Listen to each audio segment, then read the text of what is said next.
Welcome to the podcast of the Coaches Next Door.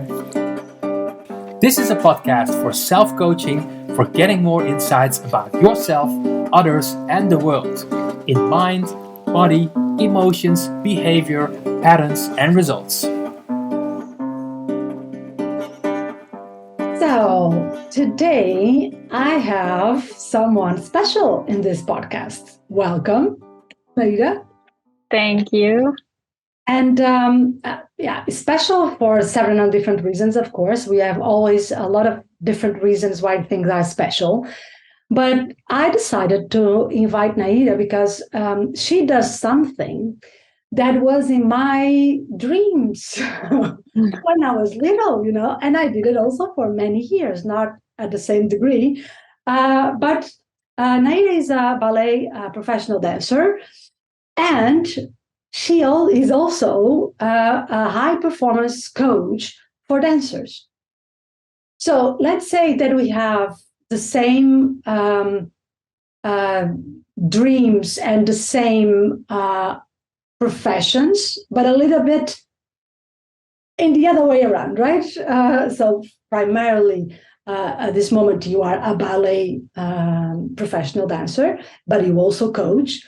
And I'm a coach that sometimes also does some ballet. So fun dancing.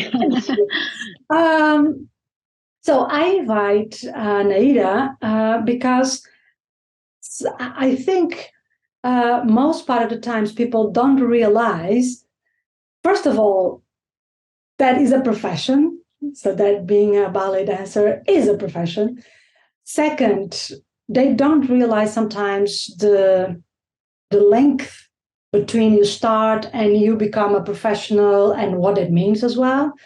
But also how important it is for ballet dancers and dancers in general to have a coach. So because I think you had that experience yourself, right? Yeah. So tell us all about it. So how did you start to become now a professional ballet dancer? Yeah, it makes me think of way back. I had too much energy when I was little, and it was, it wasn't even, let's say, a dream to become a ballet dancer. It was a choice from my mom to try me in ballet. And somehow it went straight into the professional school at 9 years old. So it wasn't a choice. It was just mom's idea. Well, you know what? Let's try this. Yeah.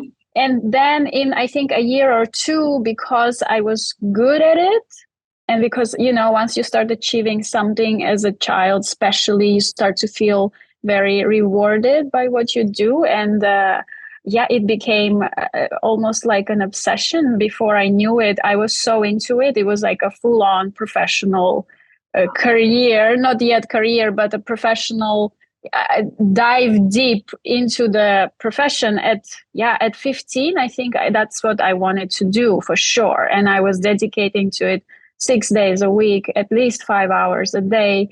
At 15, we moved, so I changed schools. And at 19, I got a contract as a professional ballet dancer, which is the ultimate goal, I would say, for everyone.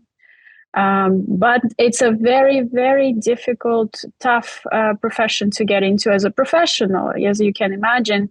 There are only so many let's say, companies that perform where you can be part of the company and get paid for it, have a salary and everything else. So it was a dream. It was not easy. It took me 2 years to audition around.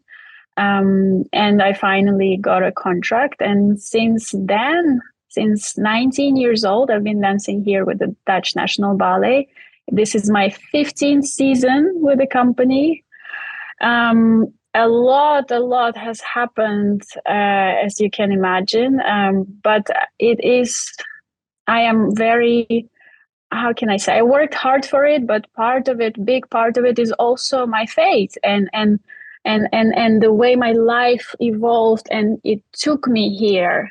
I would like to say that I want to be more in control of this, but a big part of it is also the people I met in my life, the coaches I had, the chances and experiences I had that brought me here, I would say. Yeah, the other day I was also I think is important for us to, because in this coaching and personal development thing is a lot of, you can do whatever you want and da, da, da.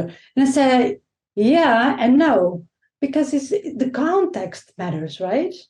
Mm-hmm. Yeah, the people that we met or that we meet, or the places that we live in, and or that we are willing and with the possibility of moving to those places.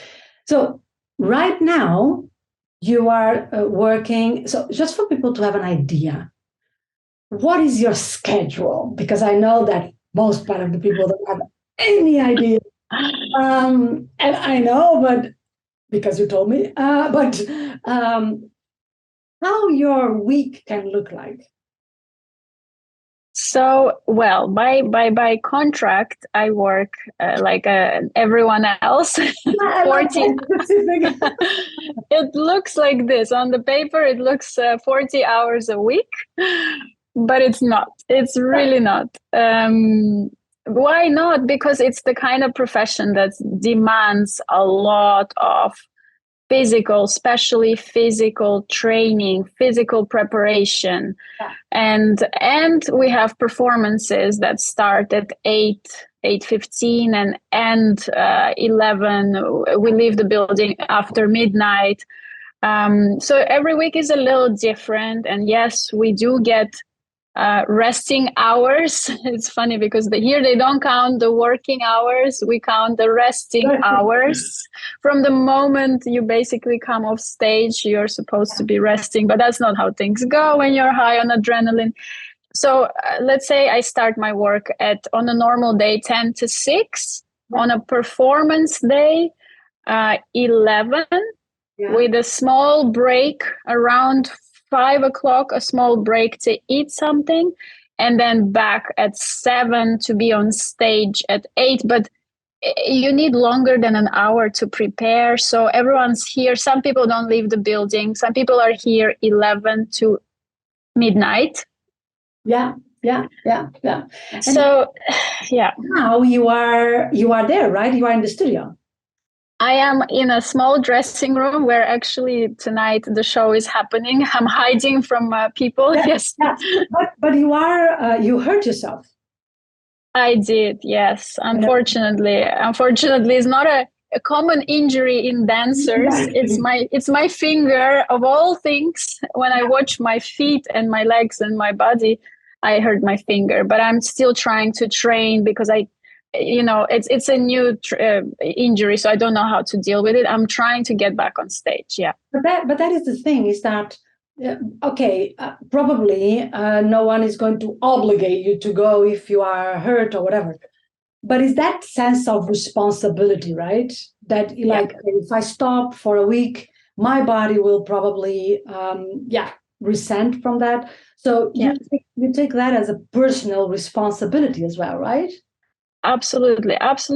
Even 2 days off, I feel in my body. And the older I get, the more I feel. So if I don't do anything for full 2 days, sorry, 1 second. If I don't do anything for 2 days, my body is going into a shock. So to prevent pain getting worse, it's really all about my personal experience with pain. So to prevent that, I have to be smart and I have to keep my body moving. If I stop moving, so you can imagine in holidays is the same thing. You never really want to stop because you're going to have to pay the price. Yeah. And I think that because what I think is fascinating is that high performers like you, you have a very strict routine, and you have a very also personal responsibility, because you know that you are your best resource. right? No one can come and manipulate your body better than you, right? Yeah. If you could give something for people, because I think people, when they are in another type of business, in another type of profession, they are not so willing to do this. Mm-hmm. I see a lot of people, for instance, I don't know, imagine you go now for a canteen of a company, right? It's lunchtime or was for a little bit, and you see people eating in a certain way. And they think that that is not going to impact their performance, right? Because they don't dance, they don't use the body. But we know that whatever you put inside is going to impact your performance, whatever is what you are doing, right? Yeah. So if you could say, okay, how will I put the things that I learned from being a ballet professional dancer, if I could take that to companies and organizations, how that would look like? Yeah. What to say to people? Yeah, it's a beautiful question, and it makes me think of a lot of things. Immediately, the first thing that came to mind is what comes naturally to us dancers is the mind and body awareness, how connected and how sensitive we are to our bodies as dancers. Naturally, through years, we developed that. I would say sometimes because for me it's natural. I am very good at sending signals to my body. I work with my body. I am so aware of little pains, of little feelings, little discomforts. And it's so rewarding. I now don't think I could do any other way. So the thing that I would recommend people that are not, let's say, in dance or don't have that ability to develop that sense of connection, that embodiment, that you gain so much joy and you get so much confidence and pleasure from being able to connect to your body, from movement to just feeling, just having a moment to be able to feel your body. It's a beautiful strength to have, I would say. Yeah. And what do you think about?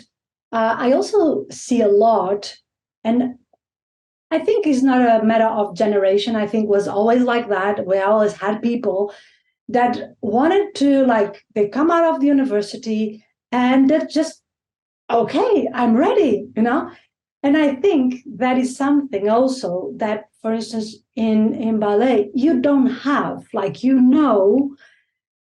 that is step by step, right? Yeah. I remember the first time, I don't remember anymore the age that I was, but I remember the first time that I got my points shoes. I was like fascinated because it was like, I was waiting for that for so long. And then when my teacher came and said, okay, it's time. And I was like, oh my God. And of course, was until I was doing it okay, was a lot more time. But I needed to wait and I needed to prepare to get that, not only physically, most important physically, but I think sometimes people don't give themselves that, like step by step. And I think with you also get that notion, right? That like even the muscle needs time to, like, I cannot go from 0 to 100 in a short period because that will probably mean pain. Yeah, definitely. How do you see that? How do you see transporting that? If you measure the dedication, the effort that you do, because I can imagine now you work 40 hours, but you just said that you were dedicating yourself when you were younger, 6 days per week.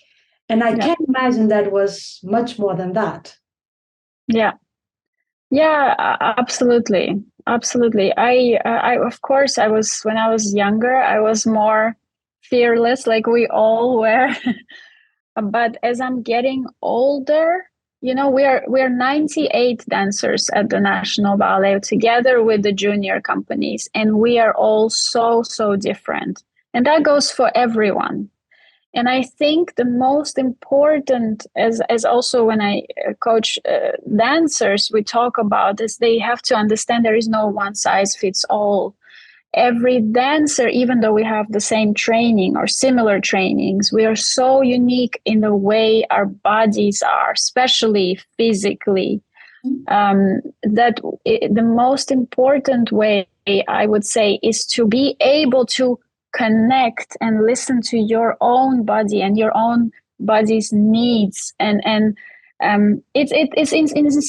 instinctual that we just have to be able to hear what our body is saying. And it's been my number one. In the past, I asked from others. I wanted others to tell me what to do, and that's normal especially when you're younger, maybe. But the best thing we can do is focus in what is our instinct telling us, and that comes from our body's needs.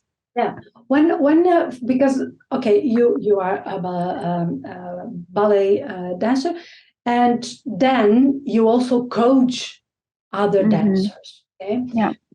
What is that all about? What is your biggest focus when you are? What is your intention when you do coaching with other dancers? Yeah.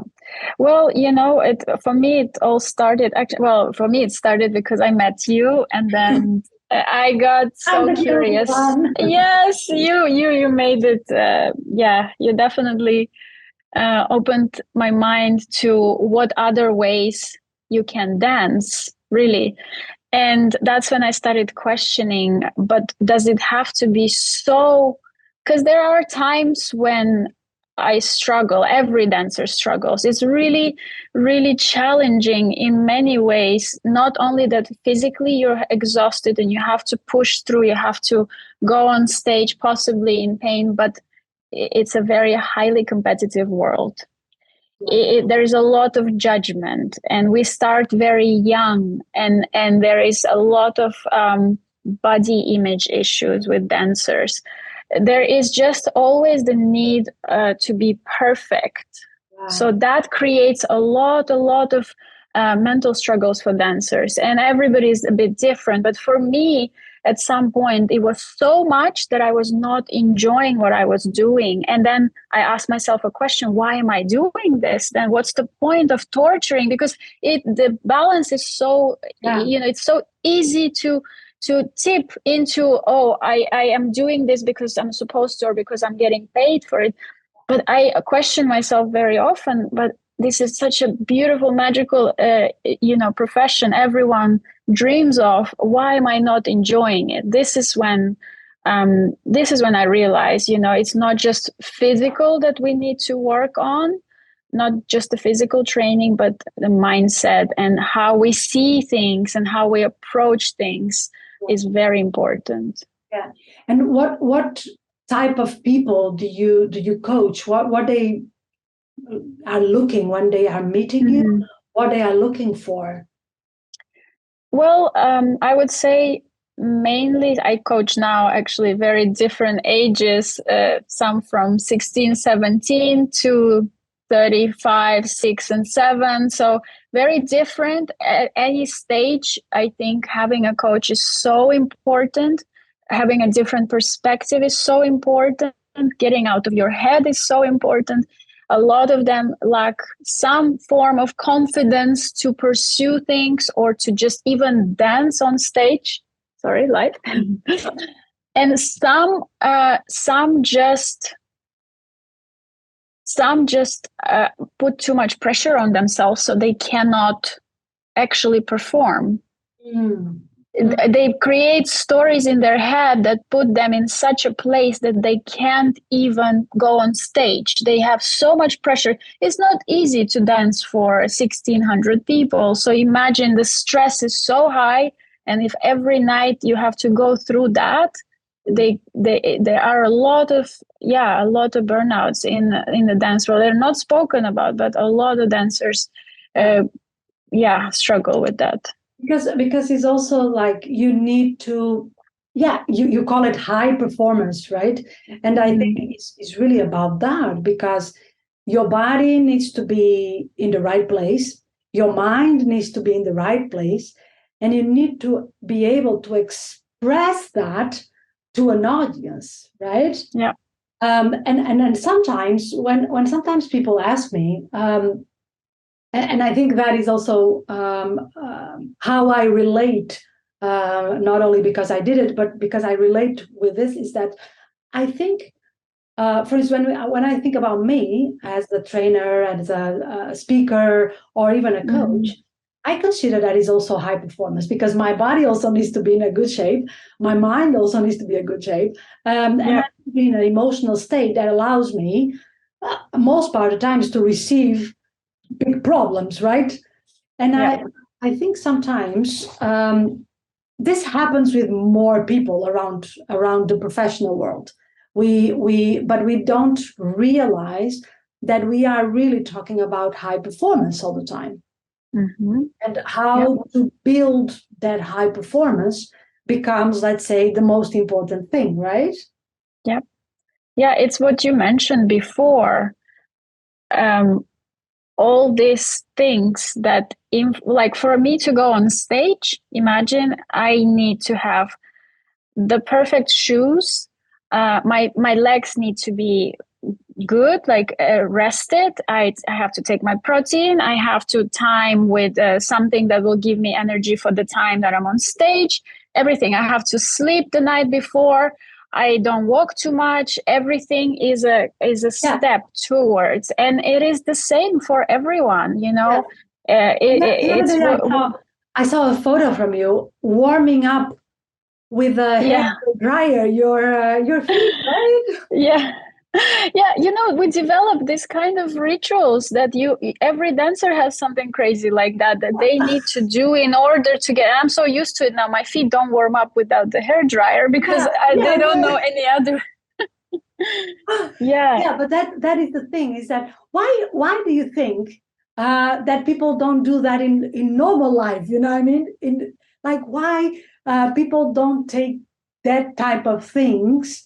Not okay. I'm not saying that you go to the office to warm up your feet with a dryer, but yeah, who knows? But why do you think that people don't apply this high performance tools and awareness to also other fields of work?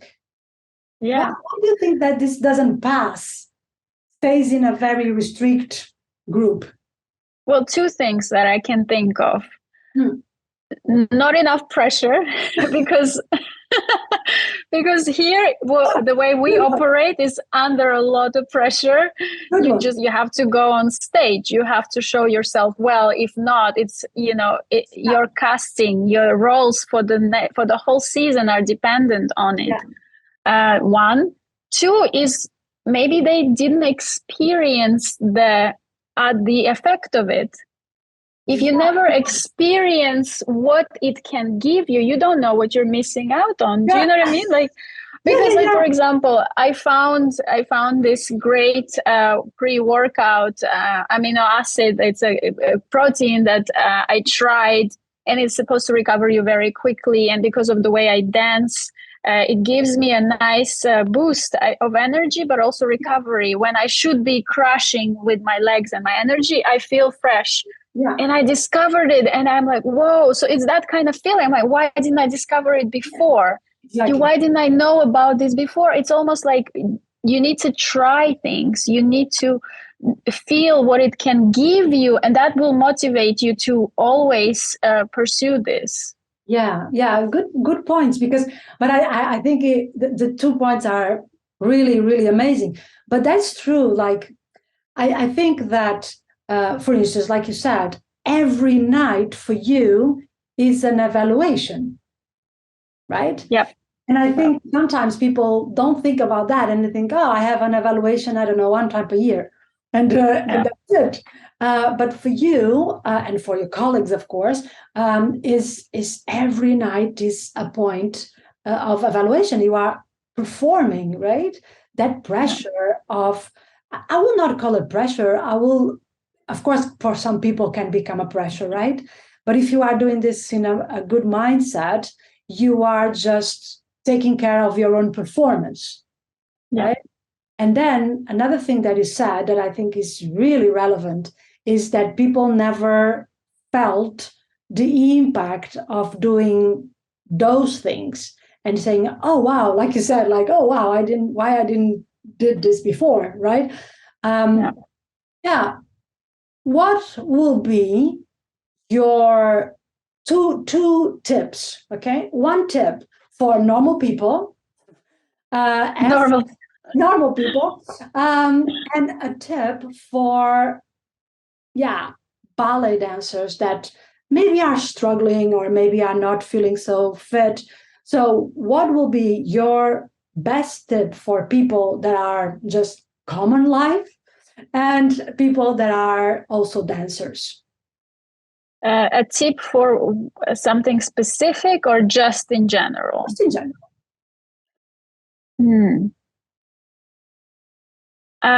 I would say for normal people, I think everybody needs to move in some way or another.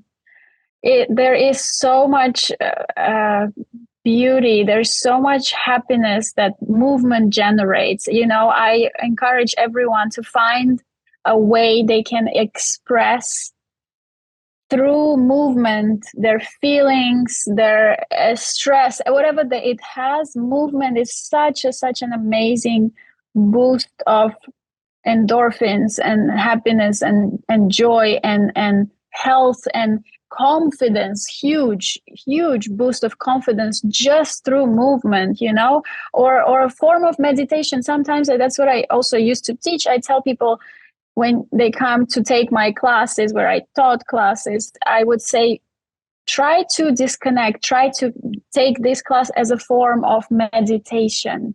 And it's amazing because it really is. It puts you into your body and it connects you. And it's, I think, the best thing. Of course, not when you are tired so you can hurt yourself, not when you have some other priorities, but even just 5-10 minutes a day in your own home to nice music is such an amazing amazing thing to do, for sure, for your own body, to thank yourself. Yeah, and also for that connection that you spoke before, right? To feel your own body and how that feels, I think, is also very important. So another tip for dancers, what you will be saying? The tip for dancers, from what I'm seeing and from what I'm experiencing a lot, it's very easy for it to tip into, oh, I am tired, I'm exhausted, I don't want to do this, and I think in those moments we forget how special our profession is. I don't have that many years left to dance, but I am realizing how every chance, every moment I have now is special. And it's about changing this perspective of, oh, I feel miserable, I'm tired, oh, I don't want to do this, my this hurts, I'm told to do that, I don't like what I'm told. Complaining, this kind, is very common, but because we can't express it, we express it to each other, so it makes it so heavy, and words matter, and they set and program our minds. So we need to stop saying the heavy, the negative stuff, but try to change that self-talk into, I know it's heavy, or not even like, I love this. Everyone dreams about becoming a professional ballet dancer, just those kind of reminders. I go on stage, a full orchestra plays for me, and so all the positive things that reinforce why we love to dance, I think it's important not to forget. Yeah, great. I know that you are in between work, so I will let you go. And I really want to thank you for this time. And yeah, I want to say that, and because we met some years ago, I must say that it's really amazing from the place that you were or from to the place that you are right now. And I think it's really incredible that you are also using your own experience to not even inspire, but to really be there for other dancers. I think that is is the experience, right? Is your own Yeah. experience, and bringing that to other dancers, even for the ones that are starting, I think is so important. And that can really, change the world, right? So that's beautiful. Thank you so much for your time and for this conversation. And yeah, we are going to speak and get better from those fingers. Yes, thank you. Thanks a lot. You inspire me every day. I learned a lot from you. So I'm very happy to we have met. Life connected us for a reason. Exactly. Take care. Thank you. Thank you. Thank you. Thank you for listening. The Coach is next door. And follow up, we have new episodes coming in. And every month you have a new episode that you can listen to. And remember, you can always share these episodes with someone that you think that could be a benefit or could feel a benefit from these episodes. And we will really like to receive also your comments and your questions.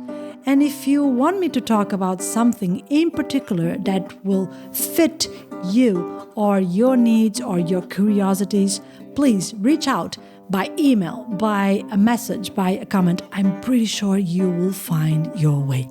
Thank you so much, and we hear each other. Take care.